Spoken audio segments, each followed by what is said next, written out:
Žiburio gimnazijoje vėl vykdomas Comenius projektas. Šįkart su viena Prancūzijos mokykla.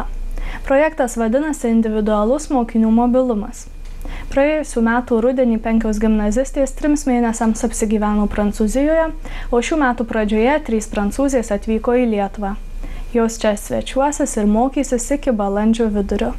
Ir lietuvės, ir prancūzės džiaugiasi galimybę pažinti kitos šalies kultūrą, pramokti užsienio kalbą ir susirasti skirtingų tautybių draugų. Žinau, kad dalyvaujate Comenius projekte. Kaip nusprendė dalyvauti? Net nežinau, kaip nusprendžiau, bet tiesiog, kai direktoriai pasakė, kad bus tokia galimybė išvažiuoti į užsienio šalį, nežinia, kuriam dar buvo laiko tarpui, tai labai sudomino mane ši žinia ir labai norėjau išvažiuoti, tiesiog pamatyti tuos skirtumus tarp šalių ir pabendrauti su kitataučiais. O kaip tu, ar tave kas nors paskatino vykti į Prancūziją?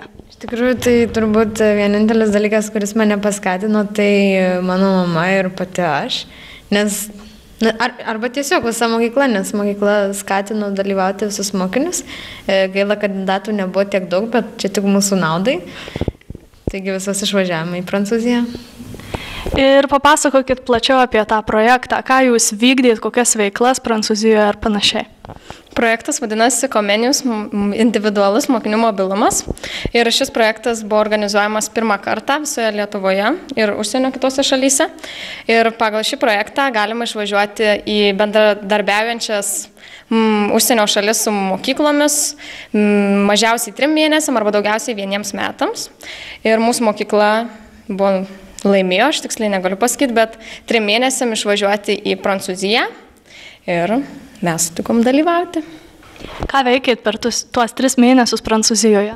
Ėjome į mokyklą, kaip ir čia, ta pati dienotvarkė, tiesiog mūsų dienotvarkė buvo šiek tiek kitokia, nes neturėjome visų pamokų, kurias turėjo prancūzai, turėjome užsiimti savo veiklą, taip pat gavome nuotolinės užduotis iš savo Žiburio gimnazijos, bei turėjome prancūzams ir prancūzų mokykloms visoms, ne visoms, bet kai kurioms daryti prezentacijas, pristatymus apie Lietuvą, kad visi kuo daugiau sužinotų ir apie mūsų šalį.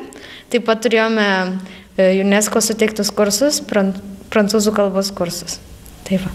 Ir žinoma, daug keliavome, tai čia mūsų šeimų dėka. Kuo skiriasi ugdymo procesai Prancūzijoje ir Lietuvoje? Nežinau, kaip pasakyti, bet labiausiai skiriasi tai, kad pamokos prasideda, tarkim, man buvo keisčiausia, kad jų tvarkaraštis pirma pamoka po 8-4 minutės. O visa diena trunka apie 9 valandas ir pamokos baigėsi po 5-11. Ir šiaip pati pamoka, akademinė valanda pas juos 55 minutės. Ir kas keisčiausia buvo, tai kad vaikai nėra labai motyvuoti ir patys mokytojai nenori jų priversti. Ir tiesiog per 55 minutės jie nelabai ką ir nuveikia, tikrai daug mažiau negu mes per 45. Tai galima sakyti, kad lietuviai moka daugiau nei prancūzai. Tikrai taip. Kaip jūs vertinat tokią ugdymo programą? Man ši galimybė išvažiuoti į užsienį kaip leido suprasti, kad mūsų programa ugdymo yra tikrai daug geresnė ir viskas, aš nesuprantu, kodėl žmonės skundžiasi tokia gera programa. Man tai labai gera. Kokia kalba vykdavo pamokos ir šiaip kokia kalba bendraudavot Prancūzijoje? Iš pradžių tai stengiamės kuo daugiau bendrauti angliškai, nes mes prancūzų kalbos nebuvome mokęsi mokykloje. O šiek tiek vėliau, jau įsibėgėjant laikotarpį, pradėjom ir pačios suprasti ir kalbėti prancūzų kalbą. O pamokos vyko kai kurios anglų, kai kurios prancūzų kalbomis. Ar galite jau save vadinti mokančiomis prancūzų kalbą? Labai gerai mokančiomis tai dar negalėtume, bet suprantam ir tikrai labai didelę pažangą padarėm, kai visiškai nesimokę buvom ir per 3 mėnesius sugebėjom ir išmokti ir pašnekėti ir suprasti, ką šneka žmonės. Tai. Dabar pas jūs atvažiavo 3 prancūzės. Kaip nusprendėte jas priimti į savo šeimas? Tiesiog buvo tokios projekto sąlygos iš pradžių. Tiesiog jeigu tu išvyksti, tai tu būtinai turi ir priimti žmogų. Tai taip ir viskas gavosi, o dabar tai iš tikrųjų labai mes jų laukiam ir labai dabar džiaugiamės. Kaip galvojat, kodėl projekte dalyvauja vien merginos? Sudėtingas klausimas. Net neįsivaizduoju, manau, kad merginos gal yra labiau motyvuotos, nes bent jau prancūzų ir lietuviai, vaikinai, aš manau, lietuviai yra labiau drovūs ir nelabai pasitikintys savimi ir sėslesni. Jeigu dar būtų galimybė išvykti į užsienį ilgesniam laikui, ar darytum tai? Žinoma, taip. Nes čia yra neįkainojama patirtis ne tik mums, bet ir visiems aplinkiniam žmonėm, kuriuos sutinki tiek mokykloje, tiek gatvėje. So how have you decided to become a part Taigi, of kaip jūs Comenius nusprendėte project? tapti Comenius projekto dalimi? Pirmiausia, mes galvojome išvykti kur nors vieniems metams, bet tai nepavyko. Kai išgirdom apie šį projektą, supratom, kad norim atvykti į Lietuvą. Were you excited to coming to Ar Lithuania? džiaugiatės būdamos Lietuvoje? O gal norėtumėte būti kitoje šalyje? Would you like to change the country you are?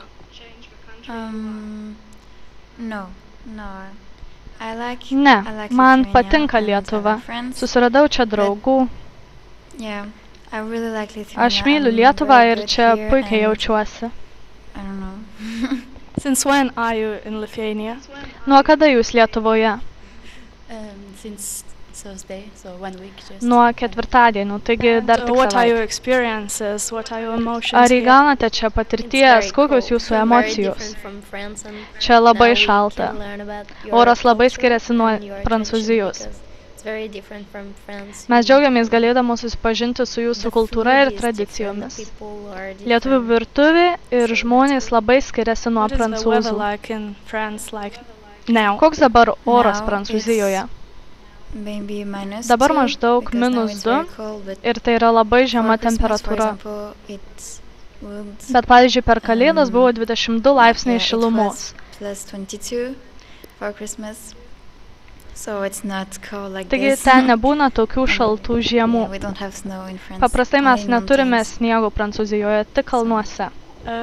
Would you like to take part in a project like Ar this again? dalyvautumėte tokiame projekte dar kartą? Taip, žinoma, tik jau turbūt ne Lietuvoje.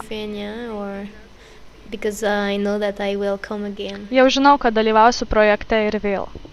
How about you? The O same, kaip but tu? not in Lithuania, to- Taip pat, bet nebe to discover Lietuvoje. another country, but I Norėčiau would like atrasti to come kitą again in šalį, Lithuania. bet aplankyti Lietuvą What do dar you think kartą būtų about labai the school, smagu. Žiburys Gymnasium?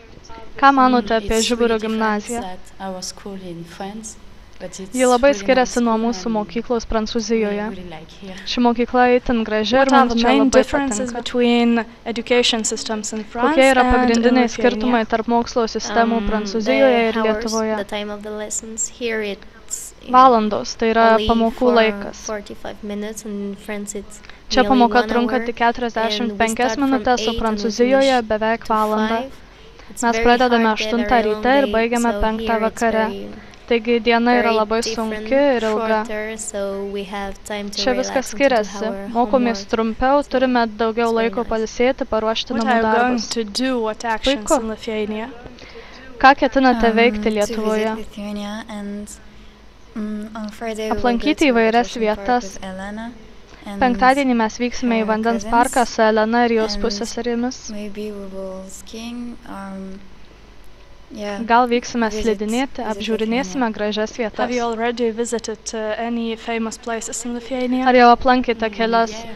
įžymes Saturday we Lietuvos were in vietas? Rumšiškės, and it Taip, was really šeštadienį nice mes to buvome discover Rumšiškėse, old hours ten buvo labai and įdomu susipažinti su lietuvių our kultūra, tradition, tradicijomis. and we were Dar too in buvome Kaunas Kaune, for Caesar pilyje. Christmas Ten tree. labai gražu. It was really beautiful.